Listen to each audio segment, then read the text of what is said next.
এখানে লেখা আছে, যদি আমরা বলি আমাদের মধ্যে পাপ নেই, তবে আমরা নিজেদের ফাঁকি দিই, তাতে এটাই বোঝা যায় যে আমাদের অন্তরে ঈশ্বরের সত্য নেই। যদি আমরা আমাদের পাপ স্বীকার করি, তবে তিনি তখনই আমাদের পাপ ক্ষমা করেন এবং সমস্ত অন্যায় থেকে আমাদের সূচি করেন, কারণ তিনি নির্ভরযোগ্য এবং কখনো অন্যায় করেন না। যদি বলি আমরা পাপ করিনি, তবে আমরা তাকে মিথ্যাবাদী বানাই আর তার বাক্য আমাদের অন্তরে নেই। Hallelujah, hallelujah, hallelujah, hallelujah. তাহলে বাইবেল আমাদের বলছে, যদি আমরা বলি আমাদের মধ্যে পাপ নেই, তবে আমরা নিজেদের ফাঁকি দিই। কি দিই? অন্য কাউকে নয়, নিজেকে ফাঁকি দিই। যদি আমরা বলি আমাদের মধ্যে পাপ নেই, তাহলে আমরা নিজেকে ফাঁকি দিই, কারণ ঈশ্বরের সত্য আমাদের ভিতরে নেই। সেজন্য আমরা নিজেকে ফাঁকি দিই আর আমরা নিজেরাই ফাঁকে পড়ে যাই, কারণ ঈশ্বরের আশীর্বাদ থেকে আমরা দূরে হয়ে যাই, ঈশ্বরের দয়া থেকে, ঈশ্বরের অনুগ্রহ থেকে আমরা বঞ্চিত হয়ে যাই। Hallelujah, hallelujah, hallelujah, hallelujah, hallelujah. সেজন্য বাইবেল বলছে, যদি আমরা বলি আমাদের মধ্যে পাপ নেই, তবে আমরা নিজেদের ফাঁকি দিই, তাতে এটা বোঝা যায় যে আমাদের অন্তরে ঈশ্বরের সত্য নেই। কিন্তু যদি আমরা আমাদের পাপ স্বীকার করি, তবে তখনই তিনি আমাদের ক্ষমা করে দেন, কারণ তিনি আমাদের সমস্ত অন্যায় থেকে সূচি করেন, কারণ তিনি নির্ভরযোগ্য এবং কখনো অন্যায় করেন না। যদি বলি আমরা পাপ করিনি, তবে আমরা তাকে মিথ্যাবাদী বানাই আর তার বাক্য আমাদের অন্তরে নেই। Hallelujah, hallelujah, hallelujah, hallelujah. তাহলে সব থেকে প্রথমে যেটা করতে হবে, সেটা হলো নিজের পাপকে স্বীকার করতে হবে। যদি স্বীকার আমরা না করি, তাহলে আমরা নিজেকে ফাঁকি দেব। আর যদি আমরা স্বীকার করি, তাহলে ঈশ্বর আমাদের পাপকে ক্ষমা করে দেবেন আর তিনি সমস্ত অন্যায় থেকে আমাদেরকে সূচি করবেন, কারণ তিনি নির্ভরযোগ্য আর তিনি অন্যায় করেন না। কিন্তু অনেক মানুষ নিজের পাপকে স্বীকার করতে চায় না। অনেক মানুষ পাপের স্বীকার এজন্য করতে চায় না, কারণ মানুষের ভিতরে অহংকার আছে। অনেক মানুষ পাপের স্বীকার এজন্য করতে পারে না, কারণ মানুষ তার সম্মানের দিকে দেখে। মানুষ তার সম্মানের জন্য, তার অহংকারের জন্য নিজের পাপকে স্বীকার করতে পারে না। আর বাইবেল বলছে, যখন আমরা স্বীকার করব, তখন তিনি আমাদের পাপকে ক্ষমা করে দেবেন, তিনি আমাদের সমস্ত অন্যায় থেকে সূচি করবেন, কারণ তিনি নির্ভরযোগ্য আর তিনি একটাও অন্যায় করেন না। Hallelujah, hallelujah, hallelujah, hallelujah, hallelujah.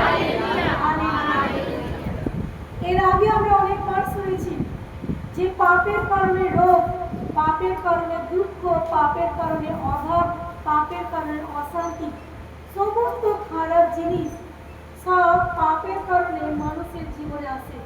বাইবেলে লেখা আছে, প্রত্যেকটা উত্তম আর ভালো দান ঈশ্বরের কাছ থেকে আসে।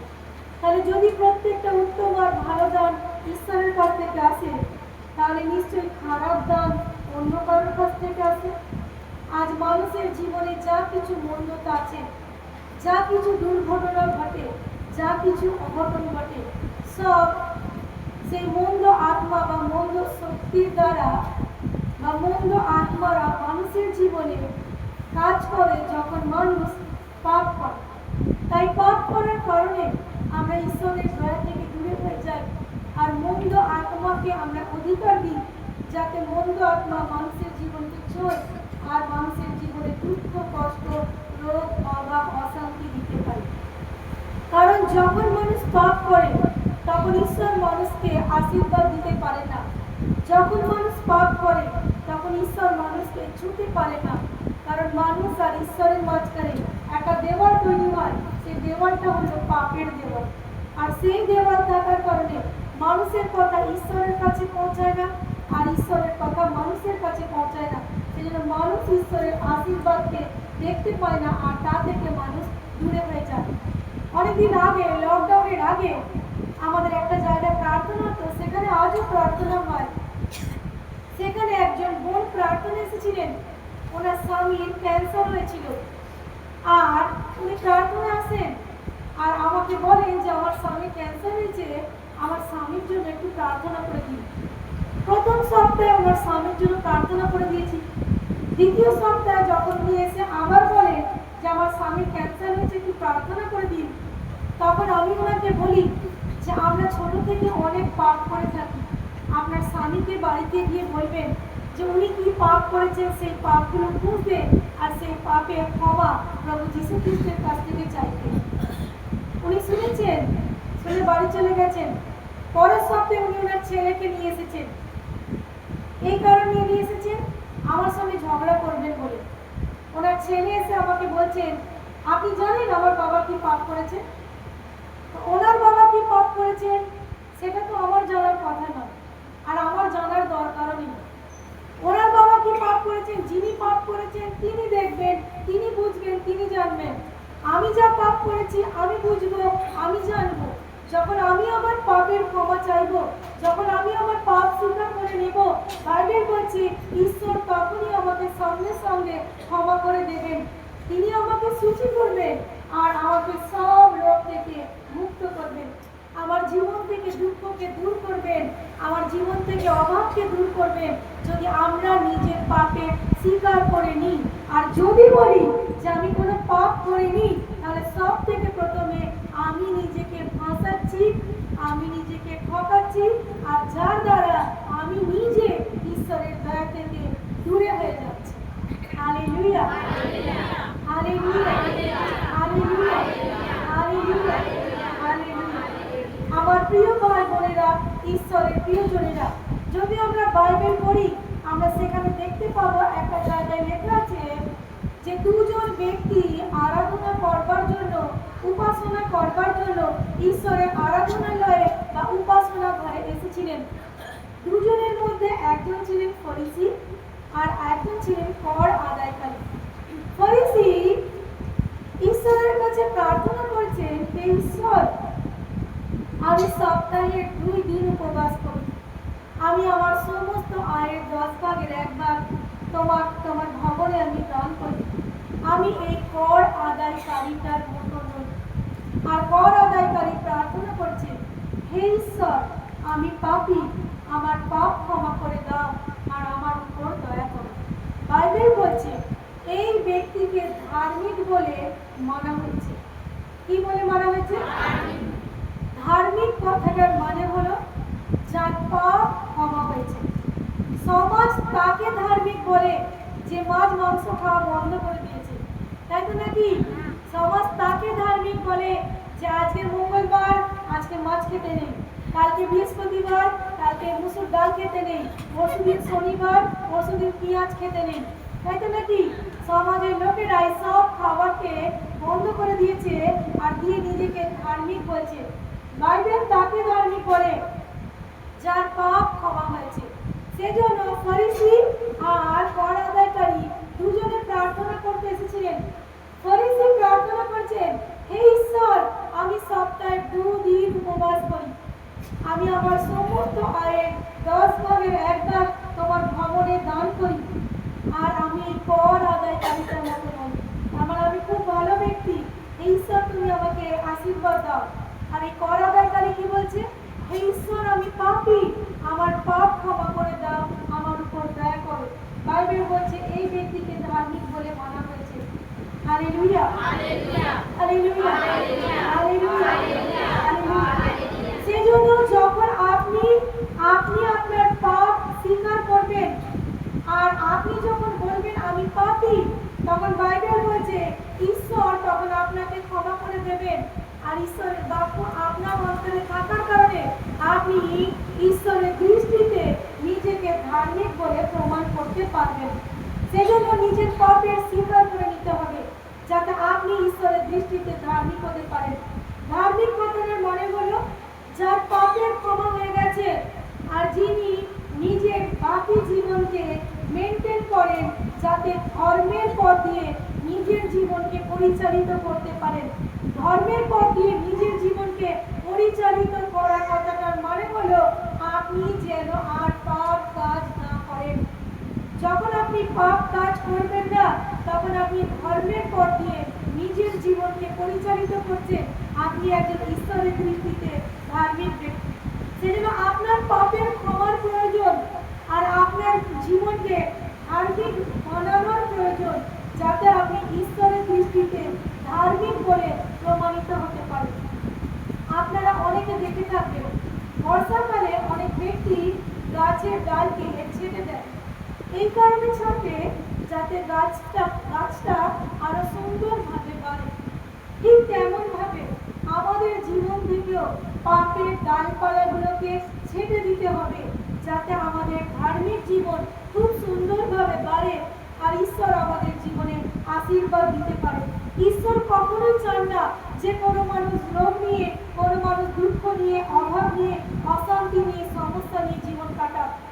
কারণ কোনো খারাপ জিনিস ঈশ্বরের কাছ থেকে আসে না। প্রত্যেকটা ভালো জিনিস ঈশ্বরের কাছ থেকে আসে। ঈশ্বর চান আমরা সুস্থ থাকি, ঈশ্বর চান আমরা শান্তিতে থাকি, ঈশ্বর চান আমরা আনন্দে জীবন কাটাই। সেজন্য আপনার জীবনকে ঈশ্বরের দৃষ্টিতে ধার্মিক বানাতে হবে, যাতে আপনি ঈশ্বরের সত্যতার মধ্যে দিয়ে জীবন কাটাতে পারেন। Hallelujah, hallelujah, hallelujah, hallelujah, hallelujah. তাহলে কি করে আপনি আপনার জীবনকে ধার্মিক মনে করবেন, বা কি করে আপনি আপনার জীবনকে ধার্মিক বানাবেন? আপনার জীবনকে আপনি কি করে মেনটেন করবেন?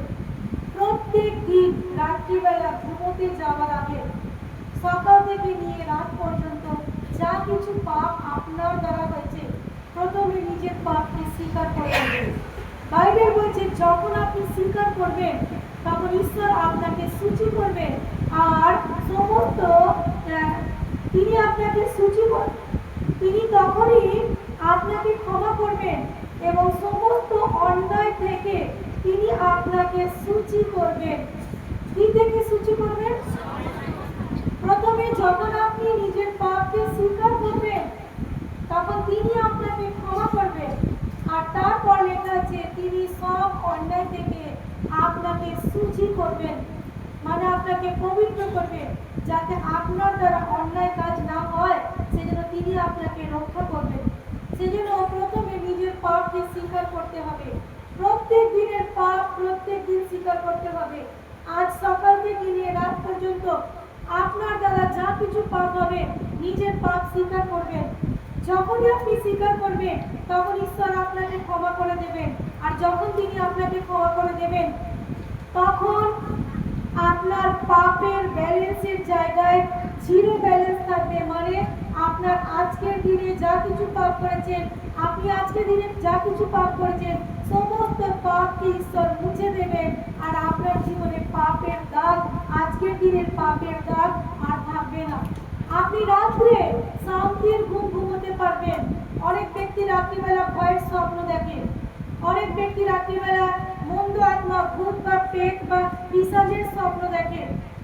অনেক সময় আমরা বলি রোগের বৃদ্ধি রাত্রিবেলা হয়, তাই তো নাকি? রাত্রিবেলা সমস্ত রোগের বৃদ্ধি হয়। কিন্তু যখন আপনি আপনার পাপকে স্বীকার করে নেবেন, তখন প্রভু আপনাকে সূচি করবেন, আর আপনি রাত্রিবেলা শান্তির ঘুম ঘুমোতে পারবেন। কোনো মন্দ আত্মা রাত্রে আপনাকে ভয় দেখাবে না, কোনো ভয়ের স্বপ্ন আপনার কাছে আসবে না, কোনো রোগের বৃদ্ধি আপনার কাছে রাত্রিবেলা হবে না, বরং রোগ আপনার চৌকাঠ পার হবে না, যদি আপনি আপনার পাপ স্বীকার করেন। আর আগামী দিন ভোরবেলা আমরা বাইবেলে পড়েছি যে প্রতিদিন ভোরে ঈশ্বরের করুণা আমাদের জন্য নতুন হয়ে আসে। আগামীকাল যখন ঈশ্বরের করুণা আপনার জন্য নতুন হয়ে আসবে, তখন সেই করুণাতে আপনি সারা দিন জীবন কাটাবেন, আর আপনি ধ্যান রাখবেন আপনার দ্বারা গতকাল যে পাপটা হয়েছিল, সেই পাপটা যেন আজকে আপনার দ্বারা না হয়। তার মানে এই নয় যে আপনি কারোর সাথে মিশবেন না, তার মানে এই নয় আপনি কোনো কাজকর্ম করবেন না। বাইবেল বলছে আপনি যেন আর পাপ কাজ না করেন। তার মানে আপনি বাড়ির কাজকর্ম করবেন, আপনি সবার সাথে মিশবেন, কিন্তু আপনাকে ধ্যান রাখতে হবে আপনার দ্বারা যেন কোনো পাপ কাজ না হয়। আর এটাকেই বলা হয় মেনটেন করা। যখন এভাবে আপনি আপনার জীবনের দিকে ধ্যান দেবেন, তখন আপনি নিজেকে ওই জায়গায় পাবেন গতকাল যে পাপটা হয়েছিল সেই পাপ আজ আপনার দ্বারা হবে না। আমরা মানুষ, কোনো না কোনো কারণে আমাদের দ্বারা ভুল হয়ে থাকে, পাপ হয়ে থাকে, কিন্তু জেনে শুনে যেন আমরা ভুল বা পাপ কাজ না করি। সেজন্য বাইবেল আমাদের বলছে যে তিনি সমস্ত অন্যায় থেকে আমাদের সূচি করেন, কারণ তিনি নির্ভরযোগ্য এবং কখনো অন্যায় করেন না।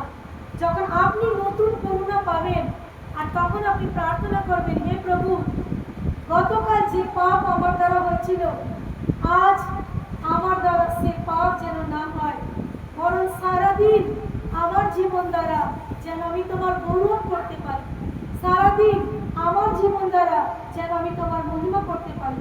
আর যখন আপনি এভাবে প্রার্থনা করবেন, তখন ঈশ্বর আপনাকে সামলাবেন যেন আপনার দ্বারা সেই পাপ কাজটা না হয়, যাতে আপনার জীবন দ্বারা ঈশ্বরের গৌরব হয়, যাতে ঈশ্বর আপনাকে ছুটে পারেন আর ঈশ্বর আপনার জীবনে আশীর্বাদ দিতে পারেন। সেজন্য বাইবেল বলছে যেন আমরা নিজেদের পাপকে স্বীকার করে নিই। যদি আমরা বলি আমরা পাপ করিনি, তাহলে আমরা নিজেদেরকে ফাঁসাচ্ছি। আমরা যখন নিজেদেরকে ফাঁসাবো, তখন আমরা ঈশ্বরের দয়া থেকে দূরে হয়ে যাই, আমরা ঈশ্বরের করুণা, ঈশ্বরের অনুগ্রহ, ঈশ্বরের আশীর্বাদ থেকে দূরে হয়ে যাই। সেজন্য আপনাকে খুঁজতে হবে আপনার জীবনের পাপ কি। যদি আপনি খুঁজে পাচ্ছেন না, তাহলে প্রার্থনা করবেন, প্রভু আমাকে দেখাও আমার জীবনের পাপ কি, কোন পাপের কারণে আমার শরীরে রোগ, কোন পাপের কারণে আমার জীবনে দুঃখ, কোন পাপের কারণে আমার এরকম পরিস্থিতি। প্রভু আপনাকে আপনার জীবনের পাপ দেখাবেন, আর যখন প্রভু দেখাবেন তখন সঙ্গে সঙ্গে স্বীকার করে নেবেন, যাতে আপনি ঈশ্বরের আশীর্বাদকে আপনার জীবনে দেখতে পান। Hallelujah, hallelujah, hallelujah, hallelujah. আমাদের এক বিশ্বাসী ভাই আছেন, তার পায়ের পাতাতে গ্যাজ হচ্ছিল, বড় বড় গ্যাজ। সেই গ্যাজের কারণে তিনি পা খুলতে পারতেন না, ওনার লজ্জা করতো, স্বাভাবিক ওটা লজ্জা করা, তো ওনার কষ্ট হতো। সেই কারণে উনি প্রার্থনা করতেন, আমাদেরকেও প্রার্থনা করতে বলেছিলেন, আমরাও প্রার্থনা করি। সেই গ্যাজ ওনার পা থেকে যায়নি। একবার যখন অভিশাপ মুক্তির প্রার্থনার সময় উনি অন্তর থেকে প্রার্থনা করছেন, প্রভু আমার বাবা যে সমস্ত পাপ করেছেন, আমার ঠাকুর দাদা যে সমস্ত পাপ করেছেন, ওনার বাবা যে সমস্ত পাপ করেছেন, সেই পাপের ক্ষমা তুমি আমাকে দাও। অন্তর থেকে যখন অভিশাপ মুক্তির প্রার্থনাতে দাঁড়িয়ে উনি যখন প্রার্থনা করছিলেন, তখন উনি ওনার সাক্ষ্যতে বলছেন যে ওনার পা থেকে গ্যাজের ভিতর থেকে পোকাগুলো বিলবিল করে বেরিয়ে যাচ্ছে, উনি অনুভব করতে পারছেন। আর তারপর থেকে ওনার পা একদম পরিষ্কার হয়ে যায়, ওনার সেই পায়ের গ্যাস থেকে উনি পুরোপুরি ভাবে মুক্তি পান, উনি সঙ্গে সঙ্গে সুস্থতা পান। Hallelujah, hallelujah, hallelujah, hallelujah, hallelujah, hallelujah. আমার প্রিয় ভাই বোনেরা, ঈশ্বরের প্রিয়জনেরা, বারবার প্রচারের সময় আমি অনেকবার এই কথাটা বলি যে পাপের কারণে আমাদের রোগ, পাপের কারণে আমাদের দুঃখ, পাপের কারণে সমস্ত সমস্যা, যা কিছু খারাপ পরিস্থিতি সব পাপের কারণে। তার মানে এই নয় যে আমি আপনাকে দোষ দিচ্ছি, আপনাকে নিচু করছি। আমার উদ্দেশ্য এটা, যাতে আপনি নিজের জীবনের পাপকে জেনে যান, যাতে সেই পাপ স্বীকার করেন আর তা থেকে মন ফিরিয়ে প্রভুর কাছে ক্ষমা চেয়ে নিজের সূচি বা শুদ্ধ হতে পারেন, যাতে ঈশ্বর আপনার জীবনকে ছুঁতে পারেন, ঈশ্বর আপনার রোগ থেকে আপনাকে মুক্ত করতে পারেন, ঈশ্বর আপনার জীবনে আশীর্বাদ দিতে পারেন, আপনার জীবন থেকে সমস্ত দুঃখকে কষ্টকে তিনি দূর করতে পারেন, যাতে পৃথিবীতে আপনি একটা সুন্দর জীবন কাটানোর পর, মৃত্যুর পর অনন্ত জীবনের অধিকারী হতে পারেন। সেজন্য কি করবেন? প্রতিদিন ঘুমোতে যাওয়ার আগে, রাত্রিবেলা ঘুমোতে যাওয়ার আগে নিজের পাপ স্বীকার করে নেবেন, প্রভুর কাছ থেকে ক্ষমা চাইবেন। তাহলে আপনি নিজেই বুঝতে পারবেন, আপনি রাত্রিবেলা শান্তির ঘুম ঘুমোবেন। কোনো ভূত, পেট, পিশাচ আপনাকে ডিস্টার্ব করবে না। রাত্রিবেলায় তারা আপনার বাড়িতে বেড়াতে আসে, আপনার বাড়িতে দেখতে আসে। সেদিন রাত্রিবেলা আপনার বাড়িতে আর সেদিন থেকে রাত্রিবেলা আপনার বাড়িতে আর কেউ আসবে না, অর্থাৎ ভূত পেট পিশাচ আসবে না।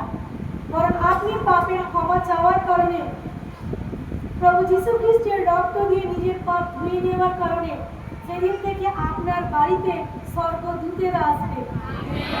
আপনি ভয়ের স্বপ্ন দেখবেন না, বরং সেই স্বপ্ন দেখবেন স্বর্গের স্বপ্ন, যেটা ঈশ্বর আপনাকে দেখাতে চান। আপনি রোগে বা যন্ত্রণায় বিছানায় ছটফট করবেন না, বরং আপনি শান্তির ঘুম ঘুমিয়ে পরের দিন ভোরবেলা ঠিক সময় উঠে ঈশ্বরের আরাধনা করবার জন্য আবার নিজেকে তৈরি করতে পারবেন। সেজন্য বাইবেল আমাদেরকে বলছে, যদি আমরা বলি আমরা পাপ করিনি, তাহলে আমরা নিজেদেরকে ফাঁসাচ্ছি, নিজেদেরকে ঠকাচ্ছি, আমাদের ভিতরে ঈশ্বরের সত্য নেই। আর যদি আমরা পাপের স্বীকার করে নিই, তাহলে তিনি সঙ্গে সঙ্গে আমাদেরকে সুখী করবেন, তিনি সমস্ত অন্যায় থেকে আমাদেরকে রক্ষা করবেন। আর যদি আমরা বলি আমরা পাপ করিনি, তাহলে আমাদের এই ব্যবহারের দ্বারা, আমাদের এই শব্দের দ্বারা আমরা ঈশ্বরকে মিথ্যাবাদী প্রমাণ করতে চাইছি। সেটা চান নাকি আপনার জীবন দ্বারা ঈশ্বরের গৌরব করতে চান? অবশ্যই ঈশ্বরের গৌরব করতে চান, তাই না? সেই জন্য প্রতিদিন নিজের পাপের স্বীকার করবেন, আর প্রতিদিন ভোরবেলা ঘুম থেকে উঠে নিজেকে প্রভুর হাতে সমর্পণ করবেন, আর প্রভু যিশুর কাছে প্রার্থনা করবেন, প্রভু আজ সারা দিন যেন আমার জীবন দ্বারা আমি তোমার গৌরব করতে পারি। আজ সারা দিন আমার মধ্যে দিয়ে যেন কোনো পাপ কাজ না হয়, তুমি আমাকে সাহায্য করো যেন আমি আমার জীবন দ্বারা তোমার গৌরব করতে পারি, তোমার মহিমা করতে পারি। যখন আপনি প্রতিদিন এভাবে প্রার্থনা করবেন, আপনি নিজেকে একটা জায়গায় দেখতে পাবেন, অর্থাৎ আপনার আর ঈশ্বরের মাঝখানে যে পাপের দেওয়াল ছিল, সে পাপের দেওয়ালটাকে ভাঙতে আপনি দেখতে পাবেন। ঈশ্বর আপনাকে ছুঁচ্ছেন আর আপনাকে আশীর্বাদ দিচ্ছেন, তা আপনি অনুভব করতে পারবেন। আপনার খারাপ জীবন বদলে গিয়ে একটা সুন্দর জীবনে পরিণত হচ্ছে, আপনি তা দেখতে পাবেন।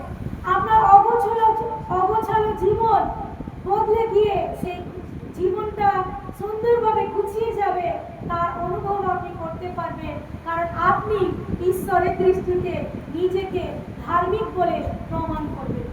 আমেন।